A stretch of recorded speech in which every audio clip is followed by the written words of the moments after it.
إن الحمد لله نحمده ونستعينه ونستغفره ونؤمن به ونتوكل عليه ونعوذ بالله من شرور أنفسنا وسيئات أعمالنا من يهده الله فلا مضل له ومن يضلل فلا هادي له وأشهد أن لا إله إلا الله وحده لا شريك له وأشهد أن محمدا عبده ورسوله يا أيها الذين آمنوا اتقوا الله حق تقاته ولا تموتن إلا وأنتم مسلمون يا أيها الناس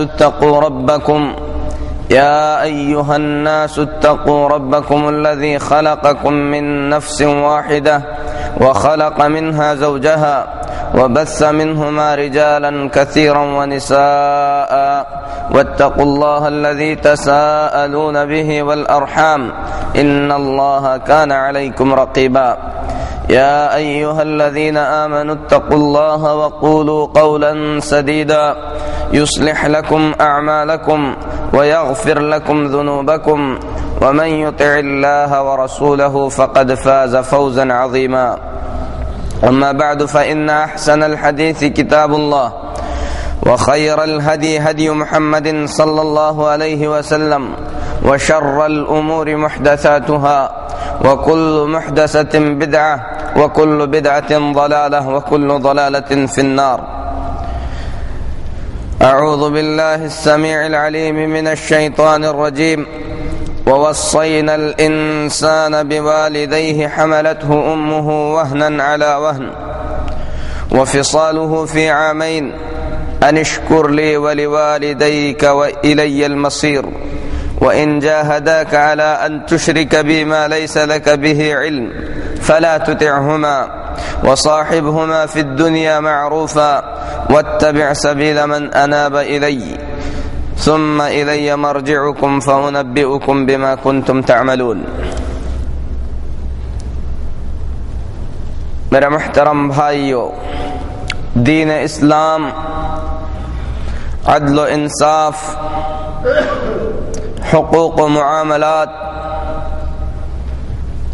بلکہ ایک کامل دین ہے جس میں اللہ تبارک و تعالی نے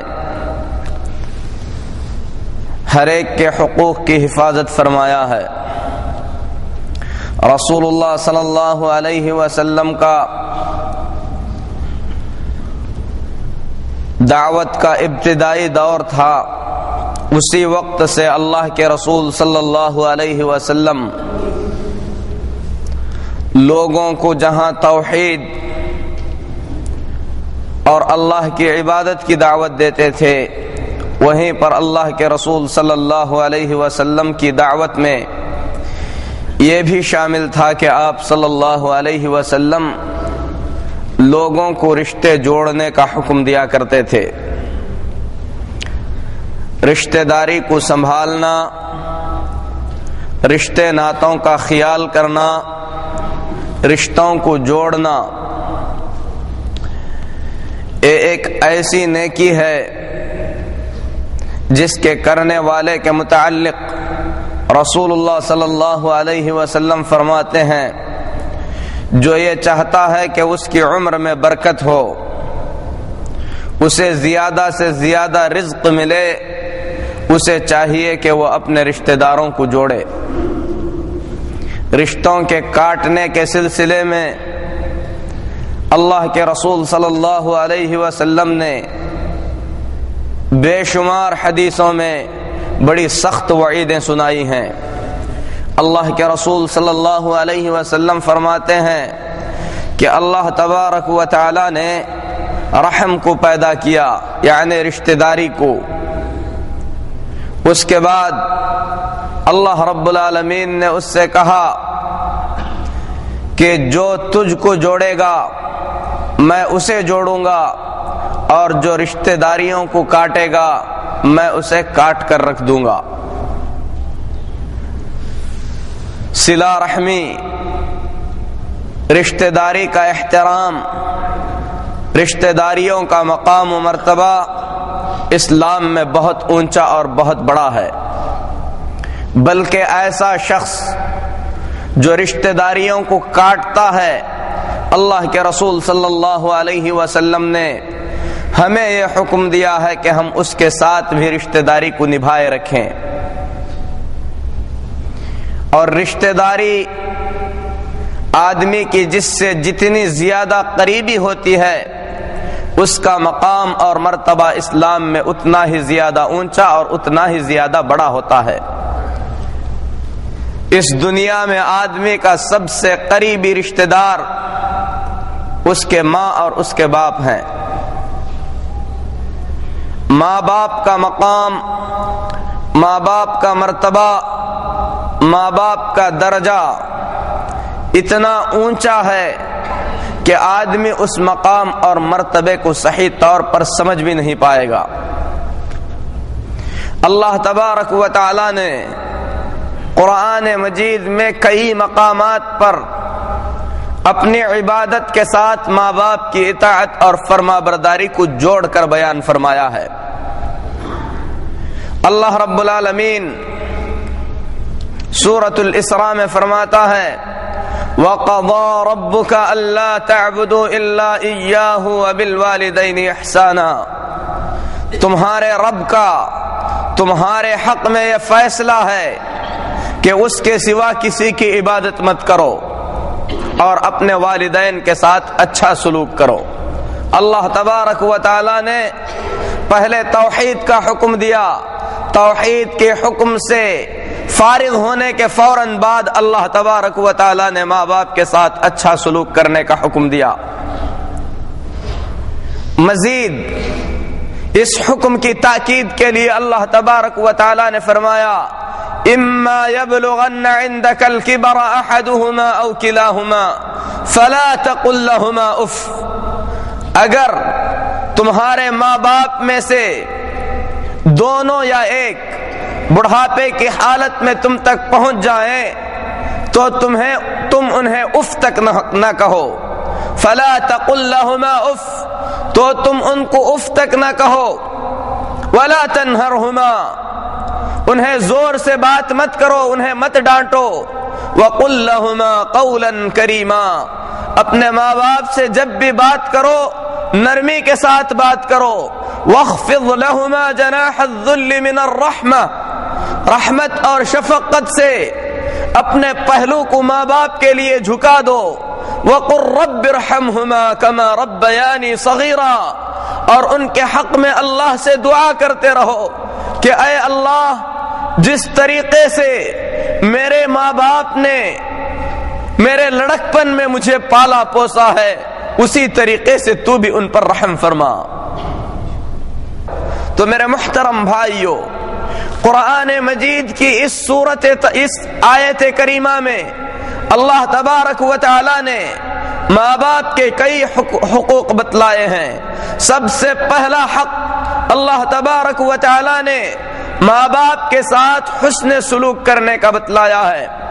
حسن سلوک، اچھے سلوک کا مطلب یہ ہے کہ آدمی اپنے ماں باپ کے ساتھ کوئی ایسی حرکت نہ کرے جس حرکت سے ماں باپ کو تکلیف پہنچے، کوئی ایسی حرکت جس حرکت سے ماں باپ کو تکلیف پہنچتی ہے۔ شریعت اسلامیہ میں اسے ماں باپ کی نافرمانی یا عقوق الوالدین کہا جاتا ہے، جو کہ ایک بڑا گناہ ہی نہیں بلکہ بڑے گناہوں میں سے ایک بہت بڑا گناہ ہے۔ اللہ کے رسول صلی اللہ علیہ وسلم سے سوال کیا گیا کہ اے اللہ کے رسول صلی اللہ علیہ وسلم، گناہوں میں سب سے بڑا گناہ کون سا ہے؟ رسول اللہ صلی اللہ علیہ وسلم نے فرمایا سب سے بڑا گناہ اللہ کی عبادت میں کسی اور کو شریک کرنا ہے۔ پھر کہا گیا اے اللہ کے رسول صلی اللہ علیہ وسلم، اس کے بعد سب سے بڑا گناہ کیا ہو سکتا ہے؟ رسول اللہ صلی اللہ علیہ وسلم نے فرمایا شرک کے بعد سب سے بڑا گناہ یہ ہے کہ تم اپنے ماں باپ کی نافرمانی کرو۔ پھر کہا گیا اے اللہ کے رسول صلی اللہ علیہ وسلم، ماں باپ کی نافرمانی کے بعد بڑا گناہ کیا ہو سکتا ہے؟ رسول اللہ صلی اللہ علیہ وسلم نے فرمایا ماں باپ کی نافرمانی کے بعد بڑا گناہ یہ ہے کہ تم اپنے بچوں کو جان سے مار دو۔ میرے محترم بھائیوں، اس حدیث پر آدمی غور کرے کہ اللہ کے رسول صلی اللہ علیہ وسلم نے بچوں کو قتل کرنے سے بڑا گناہ ماں باپ کی نافرمانی اور ماں باپ کا دل دکھانا بتلایا ہے۔ اس لیے آدمی اس گناہ کو حقیر نہ سمجھے، اس گناہ کو معمولی نہ سمجھے، بلکہ اللہ کے رسول صلی اللہ علیہ وسلم فرماتے ہیں رضا الرب فی رضا الوالدین، ماں باپ کی خوشی میں اللہ تبارک و تعالی کی خوشی ہے، ماں باپ کی ناراضگی میں اللہ تبارک و تعالی کی ناراضگی ہے۔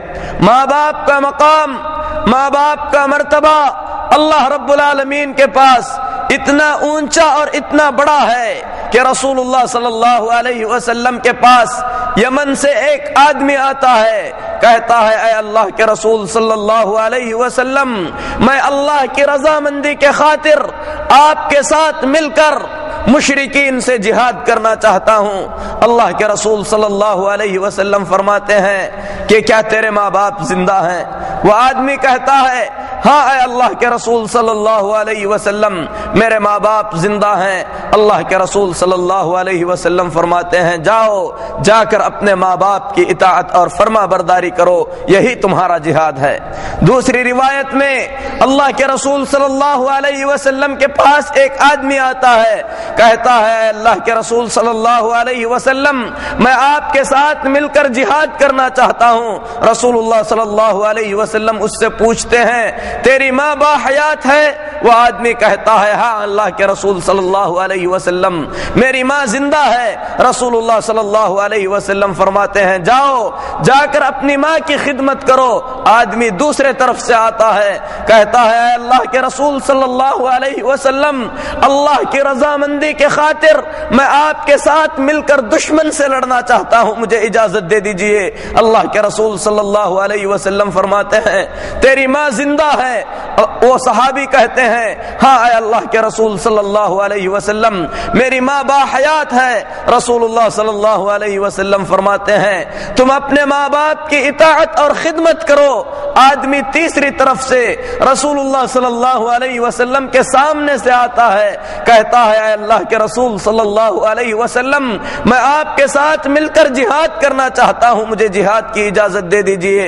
اللہ کے رسول صلی اللہ علیہ وسلم فرمائے کہ تمہاری ماں زندہ ہے؟ صحابی کہتے ہیں ہاں اے اللہ کے رسول صلی اللہ علیہ وسلم، میری ماں زندہ ہے۔ رسول اللہ صلی اللہ علیہ وسلم فرماتے ہیں اس کے قدموں کو لازم پکڑو، اللہ تبارک و تعالی نے اس کے قدموں کے نیچے جنت کو رکھا ہے۔ اللہ کے رسول صلی اللہ علیہ وسلم سے پوچھا گیا اے اللہ کے رسول صلی اللہ علیہ وسلم، میری سب سے زیادہ حسن صحبت یعنی نیکی کا حقدار کون بن سکتا ہے؟ رسول اللہ صلی اللہ علیہ وسلم نے فرمایا سب سے زیادہ تمہاری نیکی اور بھلائی کا حقدار تمہاری ماں ہے۔ صحابی نے کہا اے اللہ کے رسول صلی اللہ علیہ وسلم، پھر کس کا مقام ہے؟ رسول اللہ صلی اللہ علیہ وسلم نے فرمایا پھر تمہارے ماں کا مقام ہے۔ پھر صحابی نے پوچھا اے اللہ کے رسول صلی اللہ علیہ وسلم، پھر کس کا مقام ہے؟ رسول اللہ صلی اللہ علیہ وسلم نے فرمایا پھر تمہارے ماں کا مقام ہے۔ صحابی نے کہا اے اللہ کے رسول صلی اللہ علیہ وسلم، پھر کس کا درجہ ہو سکتا ہے؟ رسول اللہ صلی اللہ علیہ وسلم نے فرمایا کہ پھر تمہارے باپ کا درجہ ہو سکتا ہے۔ میرے محترم بھائیوں، ماں باپ کی اطاعت، ماں باپ کی فرما برداری انسان کو وہ مقام عطا فرماتی ہے جس مقام کا انسان تصور بھی نہیں کر سکتا۔ مسلم شریف کی روایت ہے حضرت عمر بن خطاب رضی اللہ تعالی عنہ جب سفر کے لیے آتے تو حج کے سفر کے لیے آتے تو عمر بن خطاب رضی اللہ تعالی عنہ یمن کے قبیلوں کو ڈھونڈتے تھے، یمنی لوگوں سے پوچھتے تھے کہ عدن کے قبیلے سے اویس نام کا کوئی شخص تمہارے اندر موجود ہے۔ ایک مرتبہ عمر بن خطاب رضی اللہ تعالی عنہ کو کہا گیا کہ یہ اویس نام کے شخص ہیں جو یمن کے قبیلے عدن سے تعلق رکھتے ہیں۔ عمر بن خطاب رضی اللہ تعالی عنہ اویس رحمت اللہ علیہ کے پاس پہنچتے ہیں، کہتے ہیں کہ آپ کا نام اویس ہے۔ اویس رضی اللہ رحمت اللہ علیہ فرماتے ہیں کہ میرا نام اویس ہے اور میں قبیلہ عدن کا ہوں۔ حضرت عمر رضی اللہ تعالی عنہ فرماتے ہیں کیا یہ بات صحیح ہے کہ اللہ تبارک و تعالی نے آپ کو برس کی بیماری میں مبتلا کیا تھا؟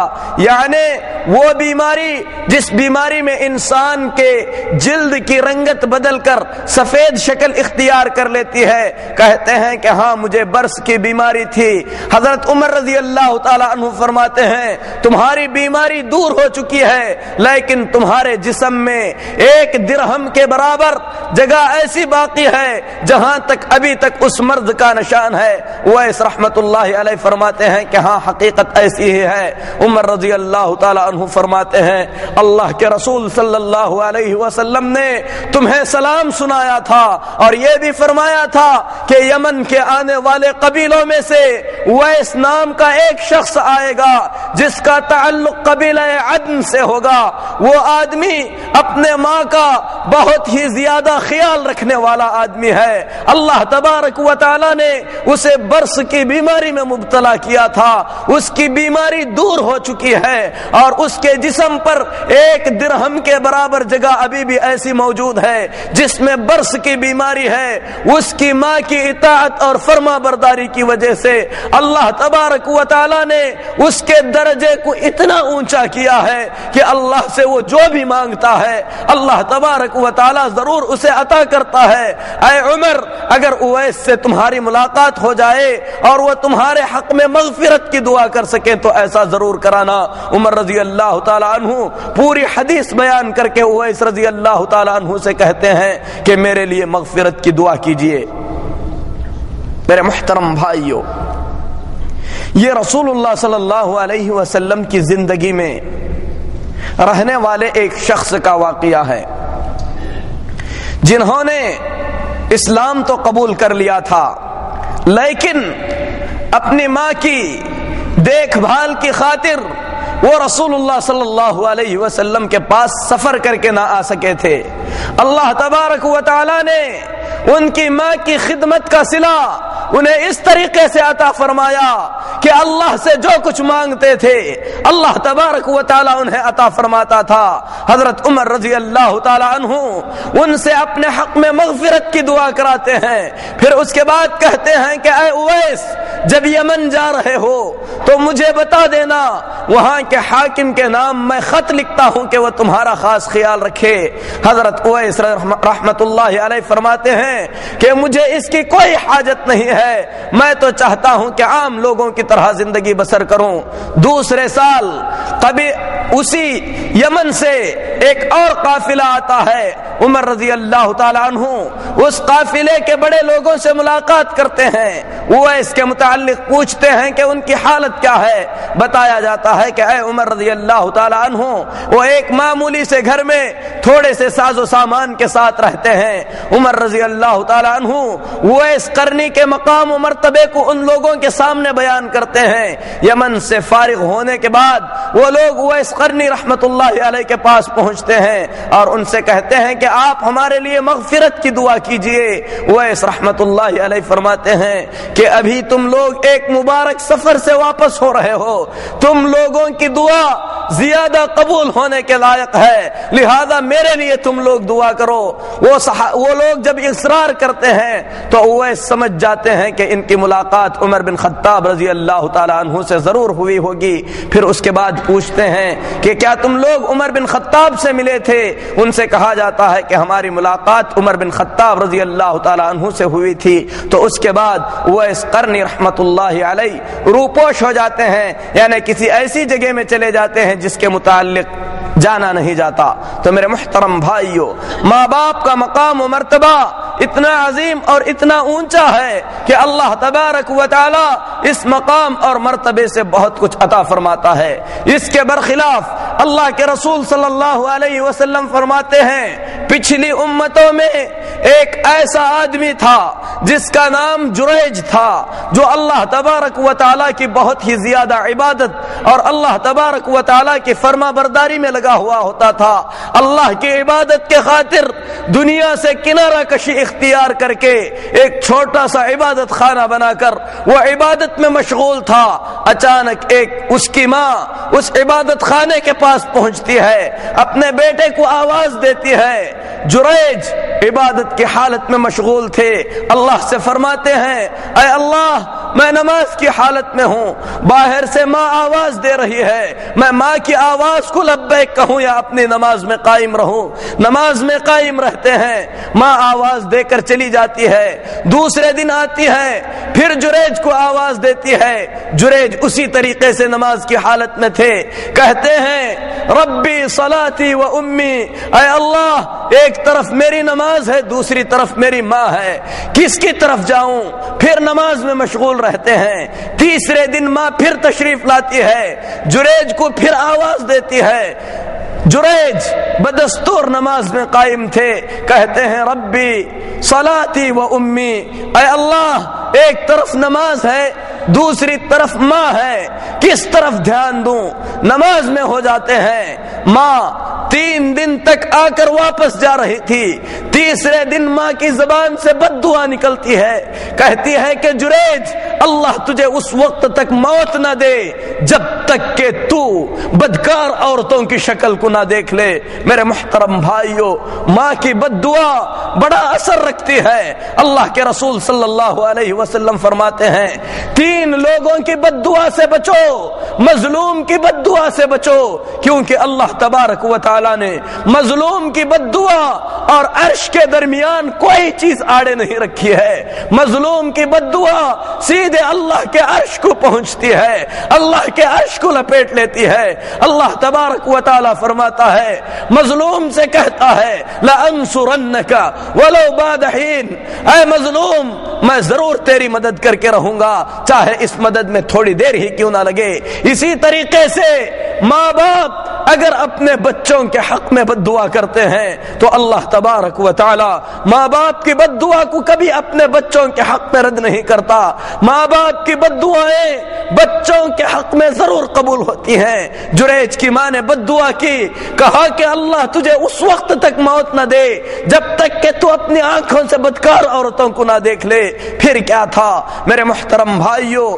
جریج عبادت گزار اللہ کے نیک بندوں میں سے ایک بندے تھے۔ ایک عورت جو بدکاری کیا کرتی تھی اور بہت ہی زیادہ خوبصورت تھی، جریج کو فتنے میں ڈالنے کی کوشش کرتی ہے۔ جریج اس عورت سے فتنے میں پڑنے سے انکار کر دیتے ہیں۔ ایک چرواہے سے زنا کر کے جو بچہ پیدا ہوتا ہے، اس بچے کو لے کر قوم کے پاس آتی ہے اور کہتی ہے کہ یہ جریج کا بچہ ہے۔ میرے محترم بھائیو، قوم کے لوگ طیش میں آ جاتے ہیں، جریج کے عبادت خانے کو ڈھا دیا جاتا ہے، جریج کو مارنے پیٹنے لگتے ہیں۔ جریج کہتے ہیں کہ ماجرا کیا ہے؟ کہتے ہیں کہ تم نے اس عورت کے ساتھ بدکاری کی ہے اور یہ اس بدکاری کا نتیجہ ہے۔ جریج کہتے ہیں کہ بچے کو لایا جائے، پھر اس کے بعد 2 رکعت نماز پڑھتے ہیں، بچے کے پیٹ پر انگلی رکھتے ہیں، کہتے ہیں کہ بچے بتا تیرا باپ کون ہے؟ میرے محترم بھائیو، اللہ تبارک و تعالی بچے کو زبان دے دیتا ہے، بچہ کہتا ہے کہ فلاں چرواہا میرا راعی ہے، میرا باپ ہے۔ میرے محترم بھائیو، کہنے کا مطلب یہ ہے کہ اس حدیث میں رسول اللہ صلی اللہ علیہ وسلم نے ماں باپ کے ساتھ ماں باپ کی بد دعا کے اثر کو بتلایا ہے۔ لہذا انسان کو چاہیے کہ ہمیشہ اپنے ماں باپ کی اطاعت اور فرما برداری میں لگا رہے۔ اسی طریقے سے جو آدمی ماں باپ کی اطاعت اور فرما برداری میں لگا رہتا ہے، اللہ تبارک و تعالی سخت مصیبتوں اور پریشانیوں کی حالت میں اس کے اس نیکی کی وجہ سے مصیبت اور پریشانی سے نجات عطا فرماتا ہے۔ رسول اللہ صلی اللہ علیہ وسلم فرماتے ہیں کہ پچھلے زمانے میں 3 آدمی سفر کے ارادے سے نکلے تھے۔ بخاری اور مسلم کی روایت ہے کہ سخت بارش ہونے لگی، بارش جب تیز ہو گئی تو یہ تینوں آدمی ایک غار میں داخل ہو گئے، اور اللہ تبارک و تعالیٰ کا کرنا ایسے ہوا کہ ایک بڑی چٹان لٹکتے ہوئے آئی اور اس غار کے منہ کو بند کر دی۔ پھر اس کے بعد تینوں پریشان ہو گئے کہ اب کیا کیا جائے۔ تینوں آدمیوں نے اپنی زندگی میں کیے ہوئے نیک اعمال کو اللہ کے دربار میں پیش کر کے اس عمل کے وسیلے سے انہوں نے دعا کی کہ اے اللہ ہمیں اس مصیبت سے نجات عطا فرما۔ ان میں سے ایک شخص نے کہا اے اللہ میں ایک چرواہا تھا، بکریاں چراتا تھا، اور میری یہ عادت تھی کہ بکریوں کا دودھ نکالنے کے بعد سب سے پہلے میں اپنے ماں باپ کو دودھ پلاتا تھا، پھر اس کے بعد اپنے بیوی بچوں کو دودھ پلاتا تھا۔ اے اللہ تو جانتا ہے کہ ایک مرتبہ بکریوں کو لے کر میں دور نکل گیا، واپس آنے میں تاخیر ہو گئی، جب آیا بکریوں کا دودھ دوہ کر اپنے ماں باپ کے سرہانے پہنچا تو میرے ماں باپ سو چکے تھے۔ اے اللہ تیری اطاعت اور تیری فرما برداری اور تیری رضا کے خاطر میں اپنے ماں باپ کا ایسا خیال رکھتا تھا کہ مجھے یہ گوارا نہ ہوا کہ اپنے ماں باپ کو جگاؤں، اور میرے دل نے اس بات کو بھی پسند نہیں کیا کہ اپنے ماں باپ سے پہلے اپنے بیوی بچوں کو دودھ دوں۔ اے اللہ تو جانتا ہے کہ دودھ کا برتن اپنے ہاتھ میں لیے میں پوری رات جاگتا رہا، میرے بچے بھوک سے پریشان ہو کر میرے پیروں کو پکڑ کر بلک رہے تھے، لیکن اے اللہ تیری رضا کے خاطر میں نے یہ گوارا نہیں کیا کہ اپنے ماں باپ سے پہلے اپنے بچوں کو دودھ پلاؤں۔ اے اللہ تو جانتا ہے کہ یہ کام میں نے خالص تیری رضامندی کے لیے کیا ہے۔ اے اللہ یہ کام اگر میں نے تیری رضامندی کے لیے کیا ہے تو مجھے اس مصیبت سے نجات عطا فرما۔ رسول اللہ صلی اللہ علیہ وسلم فرماتے ہیں کہ اللہ تبارک و تعالی نے اس مصیبت سے انہیں نجات عطا فرمایا۔ تو میرے محترم بھائیو، ماں باپ کی اطاعت، ماں باپ کی فرما برداری وہ عظیم نیکی ہے جس نیکی کے متعلق، جس نیکی کے بڑا ہونے کے بارے میں کوئی سوچ بھی نہیں سکتا۔ عمر بن خطاب رضی اللہ تعالی عنہ طواف کی حالت میں تھے، ایک شخص جو اپنی ماں کو اپنے کندھوں پر اٹھائے ہوئے اپنی زبان پر یہ کلمات کہہ رہا تھا کہ میں اپنی ماں کے لیے ایک سواری کا درجہ رکھتا ہوں۔ اپنی ماں کو جہاں سے نکلا تھا اپنے کندھے پر بٹھا کر حج کے لیے آیا تھا، اور پورا حج اس نے اپنی ماں کو کندھے پر بٹھا کر کیا تھا۔ اس آدمی نے عمر بن خطاب رضی اللہ تعالی عنہ کے بیٹے عبداللہ بن عمر سے پوچھا کہ اے عبداللہ بن عمر کیا میں نے اپنی ماں کا حق ادا ہے؟ عمر بن خطاب رضی اللہ تعالی عنہ کے فرزند عبداللہ بن عمر رضی اللہ تعالی عنہ نے فرمایا ماں کا حق ادا کرنا تو دور کی بات، تجھے جنم دیتے وقت تیری ماں کے زبان سے جو ایک کرہ نکلی تھی اس کرہ کا بھی تو نے حق ادا نہیں کیا ہے۔ اسی لیے اللہ کے رسول صلی اللہ علیہ وسلم فرماتے ہیں کہ انسان جو چاہے کر لے وہ اپنے ماں باپ کے حق کو کبھی بھی ادا نہیں کر سکتا۔ اسی لیے رسول اللہ صلی اللہ علیہ وسلم نے فرمایا ہر حال میں اپنے ماں باپ کی اطاعت اور فرما برداری کرو۔ صحابہ نے کہا اے اللہ کے رسول صلی اللہ علیہ وسلم اگر میرے ماں باپ مجھ پر ظلم کریں کیا اس وقت بھی میں ان کی اطاعت کروں؟ رسول اللہ صلی اللہ علیہ وسلم نے فرمایا تیرے ماں باپ اگر تیرے ساتھ ظلم کریں اس وقت بھی ان کی اطاعت اور فرما برداری تجھ پر لازم اور ضروری ہے۔ حضرت عمر بن خطاب رضی اللہ تعالی عنہ رسول اللہ صلی اللہ علیہ وسلم کے پاس شکایت لے جاتے ہیں کہ اے اللہ کے رسول صلی اللہ علیہ وسلم میں اپنے بیٹے کو حکم دیتا ہوں کہ وہ اپنی بیوی کو طلاق دے اور یہ طلاق نہیں دیتا۔ رسول اللہ صلی اللہ علیہ وسلم عبداللہ بن عمر رضی اللہ تعالی عنہ کو بلاتے ہیں، فرماتے ہیں کہ اپنے باپ کی اطاعت کرو اور اپنی بیوی کو طلاق دے دو۔ عبداللہ بن جبیر رضی اللہ تعالی عنہ کے پاس ایک شخص پہنچتا ہے، کہتا ہے میری ماں کا یہ تقاضا ہے کہ میں اپنی بیوی کو طلاق دے دوں، کیا کروں؟ صحابی کہتے ہیں کہ سنو ماں تمہاری جنت کا دروازہ ہے، چاہے اس دروازے کی حفاظت کر لو چاہے اس دروازے کو گرا دو۔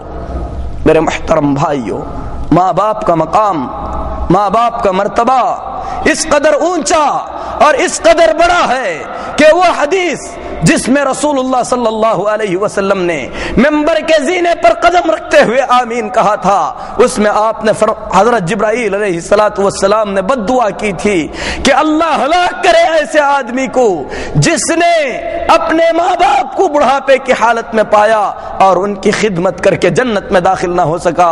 رسول اللہ صلی اللہ علیہ وسلم نے اس بد دعا پر آمین کہی تھی۔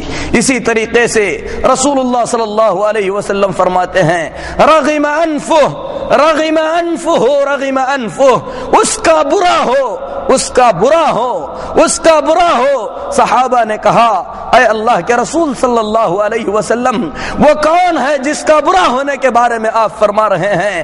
رسول اللہ صلی اللہ علیہ وسلم نے فرمایا یہ وہ بدبخت ہے جس کے ماں باپ بڑھاپے کی حالت میں اس تک پہنچے اور وہ ان کی خدمت کر کے جنت میں داخل نہ ہو سکے۔ میرے محترم بھائیوں، خصوصاً بڑھاپے کی حالت میں ماں باپ کی اطاعت کو بڑی تاکید کے ساتھ اللہ نے بیان فرمایا اما یبلغن عندک الکبر احدہما او کلاہما، بڑھاپے کی حالت میں تمہارے ماں باپ یا ان میں سے کوئی ایک تم تک پہنچ جائیں فلا تقل لہما اف، تو انہیں اف تک نہ کہو۔ مفسرین کہتے ہیں کہ اگر لوگوں کی زبانوں پر کلمہ اف کے سوا کوئی اور کلمہ چھوٹا ہوتا تو اللہ تبارک و تعالی اس کلمے کو بھی ضرور بیان کیا ہوتا۔ اف کا مطلب کیا ہے؟ بعض مفسرین کہتے ہیں کہ اگر تمہارے ماں باپ تم سے کسی چیز کا مطالبہ کریں اور تم اس چیز کو لانا چاہتے ہو لیکن اس چیز کو انجام دینے سے پہلے تم کسی اپنی کھوئی ہوئی چیز پر افسوس کرتے ہوئے اف کہہ رہے ہو تو اللہ تبارک و تعالی اس سے بھی منع کرتا ہے۔ ایک صحابی رسول اللہ صلی اللہ علیہ وسلم کے پاس پہنچتے ہیں، کہتے ہیں اللہ کے رسول صلی اللہ علیہ وسلم، میرے بیوی بھی ہیں، بچے بھی ہیں، میرے پاس مال بھی ہے، میرے والد چاہتے ہیں کہ میرا مال مجھ سے لے لیں۔ اللہ کے رسول صلی اللہ علیہ وسلم نے فرمایا تم اور تمہارا سارا مال تمہارے باپ کا ہے۔ اگر کسی کا باپ اپنے بیٹے کا پورا مال لے لے تو شریعت اسے اس کی اجازت دیتی ہے۔ میرے محترم بھائیوں، یہاں پر کھڑے ہو کر ہمیں سوچنا چاہیے کہ اس مبارک مہینے میں ہم میں سے کتنے ایسے شخص ہیں جو اپنے ماں باپ کو ناراضگی کی حالت میں رکھے ہوئے ہیں۔ اللہ کی قسم، ماں باپ کی ناراضگی، ماں باپ کا غصہ، ماں باپ کی نافرمانی وہ گناہ ہے جس کو اللہ کے رسول صلی اللہ علیہ وسلم نے شرک کے بعد سب سے بڑا گناہ قرار دیا ہے۔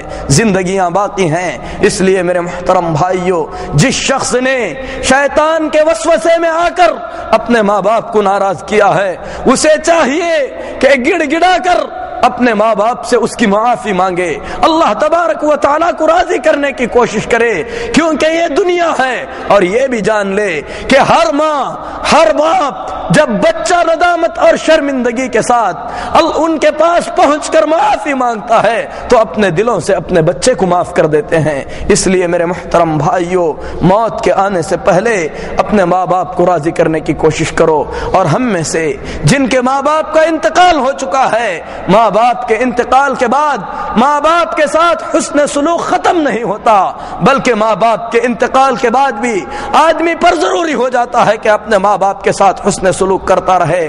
اللہ کے رسول صلی اللہ علیہ وسلم سے سوال کیا گیا، اے اللہ کے رسول صلی اللہ علیہ وسلم، جس کے ماں باپ کا انتقال ہو جائے وہ اپنے ماں باپ کے ساتھ کس طریقے سے حسن سلوک کرے؟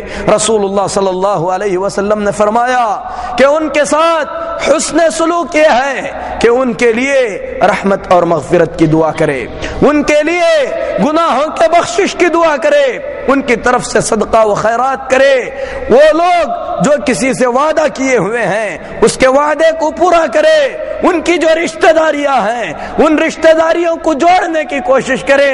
ماں باپ کے ساتھ حسن سلوک میں یہ بھی داخل ہے کہ ماں باپ جس سے محبت کرتے تھے اپنے دلوں میں ان کی محبت کو بسائیں اور ان سے نیک سلوک کرنے کی کوشش کریں۔ عبداللہ بن عمر رضی اللہ تعالی عنہ سفر میں تھے، ایک شخص دوڑتا ہوا آیا، عرب کا دیہاتی اور بدو تھا۔ عبداللہ بن عمر رضی اللہ تعالی عنہ نے اپنی سواری اور اپنا امامہ اس آدمی کو دے دیا۔ جو لوگ سفر میں تھے انہوں نے کہا کہ اے عبداللہ بن عمر، اب تم نے اپنا امامہ اور سواری اس کو دے دی، تمہارے پاس سواری بھی نہیں ہے۔ یہ عرب کے لوگ ہیں، تھوڑی سی چیز پر خوش ہو جاتے تھے، اتنا سب کچھ دینے کی کیا ضرورت تھی؟ عبداللہ بن عمر رضی اللہ تعالی عنہ نے فرمایا، سنو، میں نے اللہ کے رسول صلی اللہ علیہ وسلم کو فرماتے ہوئے سنا ہے کہ ماں باپ کے انتقال کے بعد ماں باپ کے دوستوں کے ساتھ اچھا سلوک کرنا ماں باپ کے ساتھ اچھا سلوک کرنے کے برابر ہے۔ یہ میرے باپ کا دوست ہے، میں نے اس کے ساتھ حسن سلوک کیا۔ میرے محترم بھائیو، اسی طریقے سے ایک عورت رسول اللہ صلی اللہ علیہ وسلم کے پاس پہنچتی ہے، حدیث بخاری میں بھی ہے، مسلم میں بھی ہے، کہتی ہے اے اللہ کے رسول صلی اللہ علیہ وسلم، اچانک میری ماں کا انتقال ہو گیا، وہ صدقہ و خیرات نہیں کر سکی، اگر میں اس کی طرف سے صدقہ و خیرات کروں تو کیا یہ قابل قبول ہوگا؟ رسول اللہ صلی اللہ علیہ وسلم نے فرمایا کہ صدقہ و خیرات کر سکتی ہو۔ عورت کہتی ہے اے اللہ کے رسول صلی اللہ علیہ وسلم، میری ماں پر حج فرض تھا، وہ حج نہیں کر سکی، کیا میں اس کی طرف سے حج کر سکتی ہوں؟ رسول اللہ صلی اللہ علیہ وسلم فرماتے ہیں کہ اپنے ماں باپ کی طرف سے حج کرو۔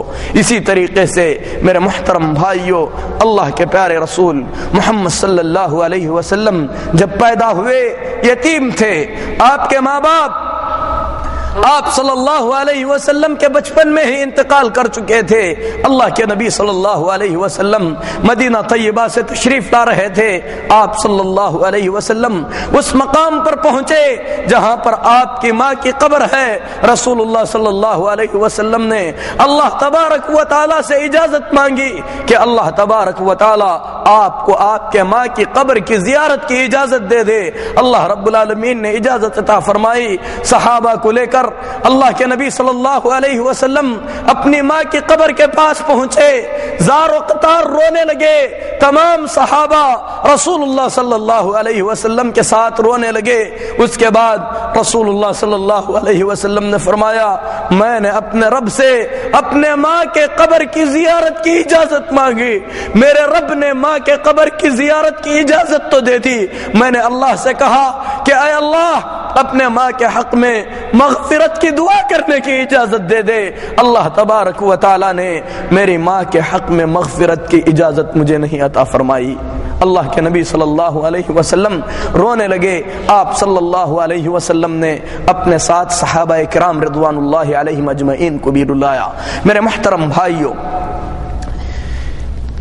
اس حادثے میں مؤمنین کے لیے بڑی عبرت ہے، جس کے ماں باپ زندہ ہیں اور اللہ نہ کرے وہ شرک اور ضلالت میں مبتلا ہیں، تو ان کے ساتھ سب سے بڑا حسن سلوک یہ ہو سکتا ہے کہ آدمی کوشش کر کے اپنے ماں باپ کو شرک سے دلدل سے نکالنے کی کوشش کرے، چاہے وہ شرک اولیاء کے ساتھ کیا جا رہا ہو، مزاروں کے ساتھ کیا جا رہا ہو، شرک ہے۔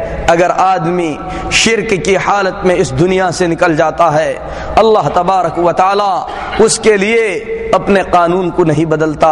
اللہ رب العالمین نے مشرک پر جنت کو حرام کر دیا ہے، یہاں تک کہ اللہ کے نبی صلی اللہ علیہ وسلم کے والدین کے متعلق بھی رسول اللہ صلی اللہ علیہ وسلم نے فرمایا کہ اللہ کا یہ قانون نہیں بدلا گیا۔ لہذا انسان کو چاہیے کہ اس کی کوشش کرے۔ اور اس سلسلے میں ابو ہریرہ رضی اللہ تعالی عنہ کا واقعہ بیان کر کے میں اپنے خطبے کو ختم کرتا ہوں۔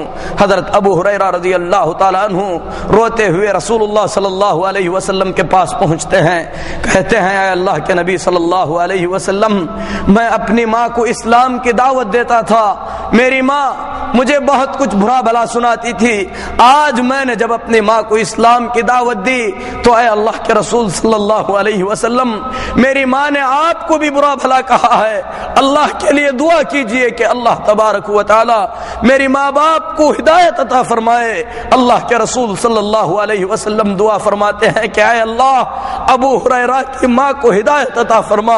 ابو ہریرہ رضی اللہ تعالی عنہ رسول اللہ صلی اللہ علیہ وسلم کی اس دعا دعا کو لیے ہوئے خوشی خوشی گھر کے طرف دوڑتے ہیں، دیکھتے ہیں کہ گھر کا دروازہ بند ہے، گھر میں پانی ٹپکنے کی آواز آ رہی ہے، پھر اس کے بعد گھر کا دروازہ کھلتا ہے۔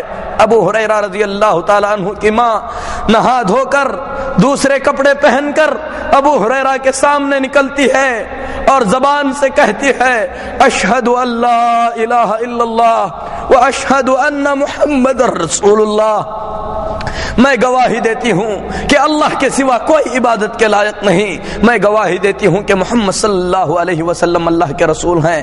ابو ہریرہ رضی اللہ تعالیٰ عنہ روتے ہوئے رسول اللہ صلی اللہ علیہ وسلم کے پاس پہنچتے ہیں، کہتے ہیں اللہ کے رسول صلی اللہ علیہ وسلم، اللہ نے آپ کی دعا کو سن لیا۔ ابو ہریرہ کی ماں کو اللہ تعالیٰ نے ہدایت عطا فرمائی۔ اے اللہ کے رسول صلی اللہ علیہ وسلم، دعا کیجئے کہ اللہ تبارک و تعالی مؤمنین کے دلوں میں ابو ہریرہ اور ابو ہریرہ کی ماں کی محبت کو بسا دے۔ اللہ کے رسول صلی اللہ علیہ وسلم نے دعا کی کہ اے اللہ مومنوں کے دلوں میں ابو ہریرہ اور ابو ہریرہ کی ماں کی محبت کو ڈال دے۔ ابو ہریرہ رضی اللہ تعالیٰ عنہ فرماتے ہیں کہ اس کے بعد جس مسلمان سے بھی میری ملاقات ہوئی میں نے محسوس کیا کہ وہ مجھ سے محبت کرتا ہے۔ اے اللہ ہم بھی گواہی دیتے ہیں کہ ابو ہریرہ رضی اللہ تعالیٰ عنہ سے محبت کرتے ہیں، تمام صحابہ سے محبت کرتے ہیں، تیرے نبی سے محبت کرتے ہیں۔ اے اللہ اس نیک عمل کے وسیلے سے ہم تجھ سے دعا کرتے ہیں کہ رب العالمین ہمارے ماں باپ کو خوش رکھ، ہمیں اپنے ماں باپ کے ساتھ حسن سلوک کی توفیق عطا فرما جو انتقال کر چکے ہیں۔ اے اللہ تو اپنی مہربانی، تیری رحمت، تیری عفو درگزری کے وسیلے سے دعا کرتے ہیں کہ ان کی مغفرت فرما، ان کے قبروں کو جنت کے ٹکڑوں میں سے ایک ٹکڑا بنا دے جو عذاب میں مبتلا ہیں۔ اے اللہ تو ان کے عذاب کو ختم فرما، اے اللہ ان کے درجات کو بلند فرما، اے اللہ جو موجود ہیں اے اللہ ان کے بچوں کو توفیق عطا فرما کہ وہ اپنے ماں باپ کے ساتھ حسن سلوک کریں۔ اقول قولی ھذا واستغفر اللہ لی ولکم ولسائر المسلمین فاستغفروہ انہ هو الغفور الرحیم۔